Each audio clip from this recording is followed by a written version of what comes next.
Like, everybody is so hot. Like, Kayla just stunning. Oh, we're talking about girls? The girls are hot too. I don't even have time to get on call right now because Dylan, what did you mean by that?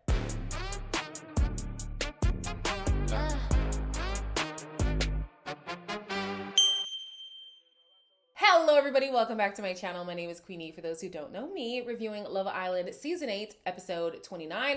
Before I get into it, please make sure to like this video, subscribe and hit the bell, and leave a comment down below. Guys, I'll be so honest. I came into the episode being a hater. I was like, man, nobody asked for no damn karaoke. We want the Twitter challenge. We want the ranking challenge. You know, we want something where the Islanders know how we feel about them. Oh, but don't you worry. One of them Islanders is gonna know how we feel about them, okay? Okay. The episode was kind of cute. It was cute. The karaoke was cute. I enjoyed this karaoke challenge over the cake sitting challenge thing. I think this one was more enjoyable. That one just felt like it was just filling up space. The episode starts with Kenzie saying that she wished that Melanie had a conversation with her regarding her feelings for Dylan because it was a slap in the face for Melanie to assume that Kenzie still wanted to explore because she has real feelings for Dylan. Girl, why would Kenzie... Listen. I guess because in Kenzie's mind, this is my friend. You should check in on me and how I'm feeling instead of making assumptions about how I'm feeling. But you, Kenzie, have not been a good friend for a long periodic time. For damn near the whole season. You weren't even a good friend to your blonde bandit. So, I mean, why would Melanie want to have a conversation with you? Be so for real. And it is true. You were trapped into no longer exploring things. You kissed a guy just for banter, and then your guy went and cried in your arms. At that point, you are stuck. I don't even think she would have chosen golf for real, but was she done exploring in that moment? I don't think she was. She was forced to be done because Dylan's crying in her eyes. Jen's telling her she's a horrible person. Jen didn't say that, but that's how she perceived it. So, like, and nobody else is coming in. You know, you see? No. Okay. So Melanie's having a conversation with Sincere, and she already knows she's going to hear it from Kenzie. I put you in a hard position, too, because that is your friend. You're going to be in big trouble. The things that she did before, like she was kissing Cole. I don't think you're the right person to say that because you... I can't say that because I was in her shoes. I'm glad that Melanie knows this is the right message coming from the wrong messenger. The worst messenger, okay? But at the end of the day, I do think that voting for Kenzie and Dylan was the right choice. I think that she settled. I think that she's settling. I do not see these two being together come the reunion. Now, at the end of the episode, when they did their little karaoke thing, I was like, oh, okay, maybe they are compatible. This is cute. But Kenzie, and Dylan too. I low-key think Dylan is scamming. Some of y'all had said it. At first, I didn't see it, but I see it now. I think he's scamming for real. But anyways, Melanie brings up Corbin. And she says, I don't know why he would say that he was backstabbed when I'm the one who's going through stuff. I'm the one who's backstabbed. And I hear her, like, we're talking about compatibility and you're centering yourself instead of centering the couple. However, what I think Corbin was trying to get at was, as somebody who I respected, as somebody who I held to a high regard, somebody who I vouched for, I'm so gobsmacked that you lied to the point where I was blindsided. All the guys were blindsided. Imagine the lies that you were telling to Melanie. There's no way you guys can be compatible because your relationship is based on lies. I feel like that's what he meant. He didn't say that. That's me superimposing my opinions onto his statement. But that would make sense to me. Like, this man is that much of a liar that even the boys didn't clock it. Oh, girl, you're cooked. Like, you're cooked. So then here goes Sincere. Ugh. Sincere's like, I don't even think we are in a toxic relationship. I think we have toxic moments. You have toxic moments. Melanie did at the beginning. Don't get me wrong. But at the beginning too, you know, it's still like gamey. It's still whatever. So yeah, we were kind of looking at Melanie sideways. But once things got more narrowed in, it was definitely Sincere. And my friend had pointed out that she doesn't like how Sincere likes to rope her in on their transgressions when it's mainly his transgressions. And I agree. Focus on yourself. So then in the beach hut, he's going to say, I don't think that we're toxic, but I am going to vow to stop being deceitful. Stop lying. No, stop deceiving people, stop lying, and stop leading people on, and we're supposed to believe you're not in a toxic relationship. Deceiving, lying, and leading people on, and you think that's healthy? Sincere. Come on. The rest of the couples are debriefing about the vote. Parmita and Corbin say that, well, Parmita in particular says that the vote from Kenzie and Dylan was definitely a petty vote. As the episode goes on, you can see that Kenzie definitely felt away, and that's part of the reason why she sent a vote their way. However, based on the information she gave on her reasoning, I can understand why they chose Parmita and Corbin. If you are saying a couple that's just lustful and seems surface level isn't compatible, then they do seem to fit the bill the most. In this episode, I think it was Trinity who had said it's kind of hard to define compatibility because that could mean so many different things. So everybody's taking their own impression of what compatibility is and using that to make their decision. So I do understand where Kenzie and Dylan are coming from, but after seeing Parmita and Corbin more, especially like the last 2 episodes, I think they are being cast as the airheads of the season. Like they definitely give airhead for sure. Corbin is gonna say, we have an undeniable connection. Nobody in this villa has what we have. And basically they're like, yeah, because we're so hot, we're so sexy, we're so fine, we're so beautiful. And you see why people think you're surface level. Okay. Next we have Carl and Anaya. They're happy that they didn't receive any votes, and Carl is happy that he finally gets to share a bed with Anaya. We have Casey and Tiara, who are also happy that they didn't receive any votes, along with Kata and Zach. And you are so lucky. I said this even before seeing the ending. I said, they're lucky it was up to the villa, because let it be the public's choice, Zach would be shocked by how we feel about him. I wrote that verbatim. Ooh, I'm so... Ooh! The ending was so delicious to me. Then we have Bryce, who says that the recoupling was special for him because he finally got the opportunity to choose Trinity. Every other chance they were coupled up together, it was either by default after they had that exploring thing in that other villa, or it was Trinity choosing him. So he finally got to choose his girlfriend, and that meant a lot to him. Before bed, Sincere says that he doesn't agree that he's in a toxic relationship because he's just done some toxic things and that shouldn't be held against him. Anaya says that she and Carl are very compatible, and Tiara does agree. Corbin doubles down on saying that Sincere backstabbed him, especially because he vouched for Sincere. I think he was talking to Carl and Zach, and he was like, that's the main thing. Like, I'm here, speaking good about your character, and here you go acting a damn fool. Like, there's no way whatever you have is something that's compatible, Then we have Kenzie, who is quiet all night. She's not in the mood to talk. Honestly, best night ever for me. Like, I was thoroughly enjoying her silence. In the morning, Trinity tells Kata that she had sex. Guys, sorry, okay, a few things are happening right now. It's so wild to me how free people are on these shows, like Love Island, Too Hot to Handle. Those are the only shows that I can think about. Like, y'all just be hunching in a room full of people.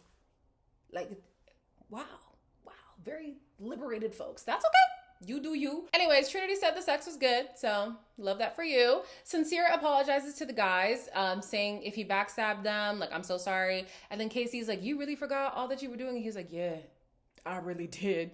Then we have Melanie, who asked Parmita who came up with the decision to vote them as least compatible. And she says it was mainly her. She gave her rationale, and Corbin just agreed. She then tells Kenzie, by the way, I was rooting for you. Or I was trying to make sure that he didn't vote for you because I didn't think that you guys were the vote to make. And Kenzie's like, yeah, I already know. I already apologize. And Parmita's whole thing is like, that's fine and all, but I'm here trying to protect you, and you have these little petty moments towards me. You give me dirty looks. You give me a cold shoulder. Like, why? What's the point of me even trying to protect you? If that's the type of time that you're on, I'll match your energy. Now, I don't know if it's that moment that like changed Kenzie's mind. She then has a conversation with Parmita and Tiara to clear the air. I want to apologize again, like, for last night. I know how you told me you thought it was petty. I can see your side and why you would think that. You're awesome and you're funny. Everybody has a right to pick whoever. I hear both of you guys. Production was doing you dirty, Parmita. Production made you seem like you were so dense, so dense, incapable of like having real connections with people. So, ooh, sad. That's unfortunate. But I liked this conversation. I like that Kenzie is able to be introspective and she apologizes for, you know, the energy she was giving towards the women. Parmita genuinely accepted and she's like, honestly, we don't have to be at odds. I don't want you to be stuck in the past. I'm sorry that you went through what you went through with Corbin, but that's long gone. So let's move forward. Tiara also apologizes for voting for Kenzie and Dylan, but she says, honestly, it's because I don't really know you guys that well. So if I'm gonna base compatibility, I don't know you guys. So yeah, it's gotta be y'all. And I respect her vote as well because she also voted for her own friend. So that's how you know, like, she's not doing this whole loyalty thing. It's like, based on what I've observed, this is the decision that I'm making. And she hasn't observed a lot from Kenzie and Dylan. Kenzie is happy after this conversation. She says she just wants them all to be sisters. I don't see that happening, but it's a cute thing to say. Sincere and Corbin have a conversation. And one thing we know about Corbin, this man is so unapologetic. And I think Sincere knew that. So he was like, you know what? Let me just go and explain myself instead of trying to understand where this man is coming from. Let me just say my piece and apologize. Initially, I was like, damn, bro wants me dumped. When I actually got to listen to you, you called me out on my bullshit. And that's what a real friend does. That's a fair point. Yeah. I am much better than this. Exactly. That's what I want to be. Yeah. I've learned through my mistakes that telling the truth saves everybody. I want to believe Sincere. I do want to believe Sincere, but to hear this man admit that he deliberately omits information, he deliberately tells half-truths, he deliberately lies, that's a form of lying, to these women to get his way, I'm sorry, like, that is too calculated for me to overlook. That's not a matter of just getting caught up. This is a tactic for you. Like, I don't know. He says he doesn't want to be a dishonest man, and this is a learning, experience for him. He has grown from the process, and he plans to grow further once he leaves the process. Okay, fine. Corbin says, I do still respect you. I do want us to be boys. And that's great. Listen, boys can bury the hatchet so quick. So I'm sure they will be friends. But Sincere, I still got my eye on you. Okay. Then we have Melanie and Kenzie who have a conversation. And Melanie makes it clear again. I might be your best friend, but you're not mine. You were not done exploring. When I said that you were settling, I felt like you were not done yet. I don't feel like we talk that much anymore. All I ever saw was you being with Soul, you being Soul. I'm your best friend, but you never checked up on me. Sorry I made you feel that way. It's okay. Because I do want to be there for you. Melanie explains to Kenzie that the issue was not exploring, but it's the fact that she genuinely believes that Kenzie was not ready to settle with Dylan. Honestly, if the US version ran as long as the UK version and they sent in another bombshell, I'm pretty sure Kenzie would have been like, well, what's that about? What's that about? Now, me personally, I wish that Melanie brought up the way in which Kenzie treated her while exploring a connection, because I'm still very irritated at how Kenzie wanted so much grace and understanding regarding the Corbin situation, but she did not extend that to Melanie. And that's when they were really close. And so Melanie's like, I'll be honest, when Soul came around, like, you were checking in on Soul way more than you were checking in on me. You weren't showing up as a friend. And Kenzie says, well, you were stuck to Trinity and Anaya, so I felt like you weren't being a friend to me either. And Melanie's like, yeah, I did that because I felt isolated from you. I felt lonely. Like, where were you? Where was my friend? So they decide to hug it out. I don't know where they go from here. Me personally, I would say watch the show. Watch the show and move accordingly. A lot of people gotta watch the show, Watch the show and we'll reconvene at the reunion. The villa gets a text that they're gonna be doing karaoke. Guys, karaoke started at like the 25, 26 minute mark, something like that. There was like over 40 minutes left of the episode. I said, what? No. They could have at least included the aftermath of the vote in this episode, because what do you mean? But anyways, Ariana comes in. She looked unrecognizable to even the Islanders. I loved this hairstyle. This is my favorite all season long. All season long. She looked real good. So the first couple was Parmita and Corbin. They sang Dilemma, which is quite fitting because the song is about cheating. Okay. And I hate that I was actually entertained. I was entertained, guys. From Parmita's decent singing to Corbin not being able to catch the rap, I actually found myself laughing. No matter what I do, you know I'm crazy over you. So tell me, Mom, what's it gonna be? She said, you don't know what you mean to me. Tiara and Casey were next. They sang Ain't No Mountain High Enough. Guys, it was good. It was good. Tiara can sing on pitch. You know, Casey had a little bit of harmony there. I was like, oh, okay. And they had nice choreography.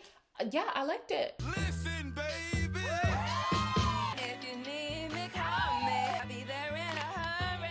You don't have to worry. Ain't nobody to keep me from Kata and Zach were next. They sang Endless Love. Zach is a much better singer than Kata is. And we'll just leave it there. There's only you in my life. Okay. You're every step I make. Oh, yes. My endless love. Melanie and Sincere sang You're the One That I Want. He again was a better singer than the girl. That was a theme. Like the guys were pretty decent and the girls, you know, I'm a singer, so I am going to be more critical. But yeah, I was like, okay, these guys can actually sing for real. Their stage presence, real good. Melanie, real good. She knows how to work a stage. It almost made me forget that I was mad at Sincere. Almost! Until they kissed and that pissed me off. I got chills, they're multiplying. It's electrifying. You're the one that I want. Ooh, ooh, ooh, the one I need. Yes, indeed. Anaya and Carl sang Senorita. And at first I was like, oh, this is cute choreography. Yeah, this is not. Oh, they're still twirling. Oh, all their choreography is just twirling. I love it when you call me senorita. I wish I could pretend I didn't reach ya. Ooh, you keep me coming for ya. I felt like Bryce's age was just showing from the song choice to the dance moves. I said, first of all, they were quite unserious. But Bryce was the 30-year-old that ever 30-year-old on this damn show. Tell me how I'm supposed to no air, no air, no air. It's no air, no air. 30 years old, these knees still good. Last was Kenzie and Dylan. And I wish I could whack Kenzie, but the girl did well. Oh my gosh. She actually did so well. I didn't think she could sing for real, but she could sing. And we know that she could dance. And Dylan can low-key kind of dance. I said, well, damn. Don't go breaking my heart. Hey! You take the weight off of me. Oh, shit. Hey, this bitch can sing.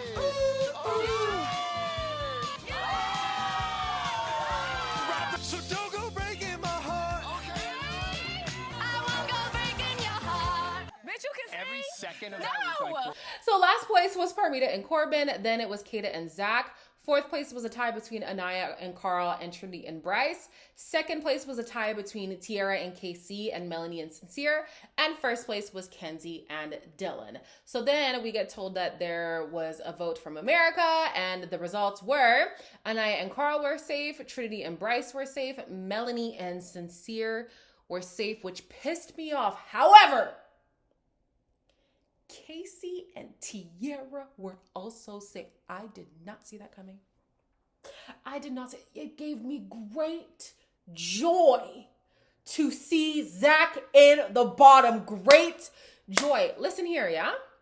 These couples thought, oh, if we're OG couples and we're going to stay together from the beginning, then we're just going to make it all the way to the end. That's not how it works. If we don't like you, we don't like you. It doesn't matter if you were there from the beginning.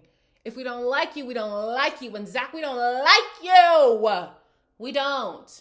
Also, I'm so tired. Like, you know what? There's a few themes in this villa that were just so annoying. It's the pick me, pick me, pick me thing.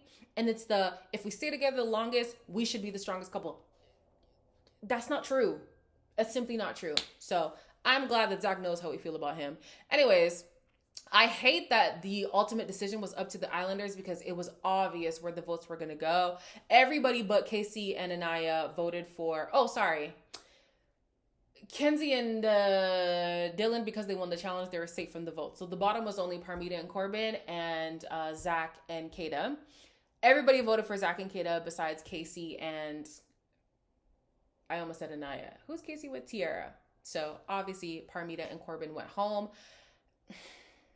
What's the point? Like at this point in the season, especially because we're going to be voting for who we want our winner to be, I think let America's decision be the decision. Whoever's at the bottom, let them be kicked out. Why are we giving the power back to the island? I didn't. No. And I think it still would have been Parmita and Corbin. Guys, I'm fried. Like, I'm sorry. But still, I would have wished that America's decision was the final decision. When these people were leaving, not Corbin getting emotional. Wait, they put tears in that? Oh, we love you, dude. Come on, bro. Man, I'm not gonna see y'all every day, dog. Yeah, these two grew on me today. They really, really did grow on me. Corbin, it's unfortunate we didn't get to see a lot of his personality. We did see some glimmers of it when he was with Melanie. And then when he came back with Parmita, they're just branded the airhead couple. Parmita as well. Like, she just got branded as the airhead of the season, but she's the oldest girl and she actually had a lot of sense. We just didn't get to see that. So, hey, it is what it is. In the next episode, Zach is gonna feel the lashes that we gave him. Yeah. I say we as if I voted. I don't vote. I can't vote. That's gonna be a great time for me. So as always, like, comment, share, and subscribe. And I'll see you in the next one.